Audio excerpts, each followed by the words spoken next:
안녕하세요. 학원세무 5분 특강 김정은 세무사입니다. 여러분은 복식부기 의무자이신가요? 간편장부 대상자이신가요? 장부는 직접 하고 계신가요? 아니면 세무대리인에게 의뢰하고 계신가요? 제가 지금 드린 질문이 무슨 말인지 잘 모르겠다라고 하신다면 오늘 강의 한번 꼼꼼히 들어보시기 바랍니다. 오늘은 복식부기 간편장부, 장부가 도대체 뭔지, 기장이 뭔지에 대해서 한번 알아보려고 합니다.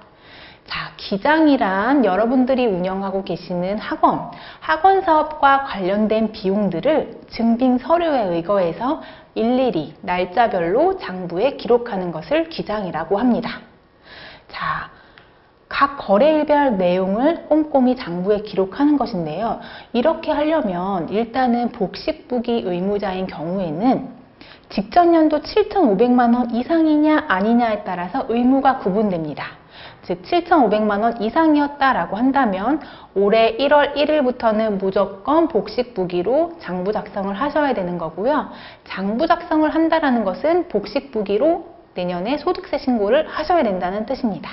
자, 학원 사업자는 교육 서비스업이기 때문에 7,500만 원 기준으로 이렇게 장부 의무가 달라진다라고 보시면 되고요.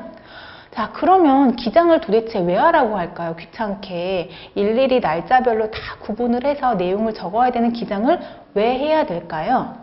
자, 꼼꼼하게 빠짐없이 비용 처리를 해야 되기 때문입니다. 자, 일단은 세금계산서나 계산서, 카드, 현금영수증 등 지출 증빙에 따라서 꼼꼼한 비용 처리가 가능하기 때문에 기장을 하시는 게 좋고요.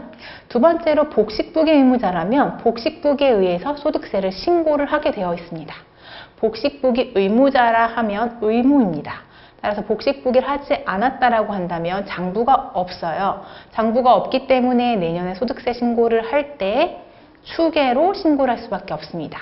추계라고 하는 것은 추정해서 계산을 한다는 건데 추계로 계산을 할 때에는 기준경비율의 50%만 적용이 됩니다. 조금 어려운 단어가 나왔는데요. 기준경비율이라고 한다는 것은 각 업종별로 세무서에서 봤을 때 이 업종은 요 정도 수입 대비 뭐 한 50% 정도의 경비를 쓰더라 라는 그 기준이 있습니다.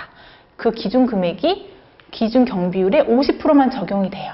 자, 그럼 50%가 기준 경비율이었다라고 한다면 25%만 적용이 되면 여러분들은 손해겠죠. 그래서 복식부기 의무자인 경우에는 꼭 장부에 의해서 신고를 하셔야 되고요. 사업 초기에 결손이 났다면 결손금을 이후에도 계속 가져갈 수가 있는데 추계로 신고하는 경우에는 2월 결손금 공제가 불가능합니다. 그래서 꼭 2월 결손금 공제를 위해서라도 장부를 하시는 게 좋습니다. 자, 계속 추계신고라는 이야기를 하고 있는데 추계신고가 뭘까요? 자, 추계신고는 아까 말씀드렸듯이 추정해서 계산하는 것이 추계신고입니다.